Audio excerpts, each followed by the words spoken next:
Do not tell us that we are corrupt. I'm not saying you are corrupt. What I'm saying here is, meron pong mga tao dyan sa loob ng inyong organization. I'm not saying you are corrupt. I'm saying there are people there that are not doing their job, or maybe they're involved in corruption. Because if they're not involved, common sense lang po ito, Secretary Galvez.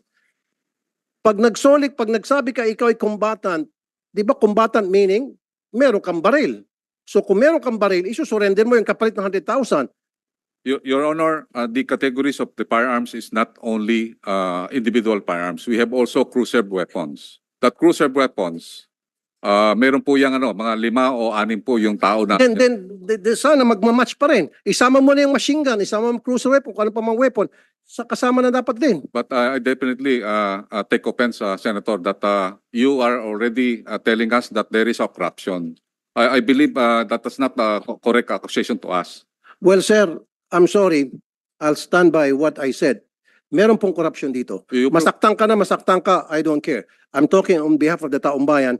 Kasi nga, sir, very clear ng discrepancy dahil kung hindi po, kung hindi po talaga, kung wala po talagang korupsyon dito, sana nagmamatch tong numbers. Hindi po nagmamatch. At saka isa pa, dapat nag-imbestiga na kayo dati pa. Pinaliwanag nyo sa amin yung discrepancy. Ano nangyari? Yun lang po yun eh. Your Honors, Kasi we're talking of hundreds of thousands, may mga allegation pa nga, hindi nga natanggap daw yung pera. Your Honor, we are there. We are validating all. Then prove to us na walang korupsyon. Then sabihin nyo sa amin bakit ganito kalaking discrepancy.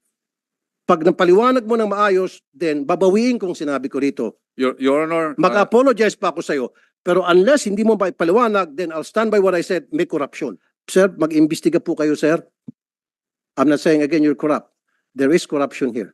Mag-imbestiga po kayo, sir. And dapat head should roll dito.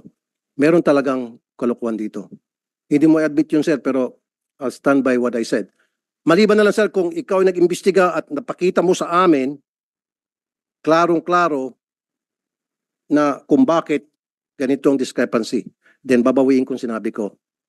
Pero kapag hindi niyo po napakita na ipaliwanag na maayos, I'll stand by what I'm saying here na there is corruption. And sa susunod po na hearing, pababawasan ko po yung budget ninyo. Dapat bigyan natin halaga yung buhay ng mga sundalo at mga polis natin. Huwag natin basta-basta na lang, sige, peace tayo, peace amnesty para, sorry again para pagkakitaan. And again, I'm not saying it's you. Huwag ko kayo maging masyadong defensive because I'm not referring to you. I'm referring to the body, to the organization na nagpo-process nitong pagsusurrender na para sa akin, paninindigan ko, pinagkakitaan. Hindi ho kayo naawa sa mga sundalo? Hindi kayo naawa sa mga polis? Sir, I beg to disagree na pinagkakitaan po sa rin decommissioning because I myself really implementing this. I would like to really to... Then show me proof. Kasi pag I will show nakita ka sa proof, akin ng proof, then babawiin ko I will show proof, sir. sa susunod na hearing. Yes, I will show proof that we are not corrupt.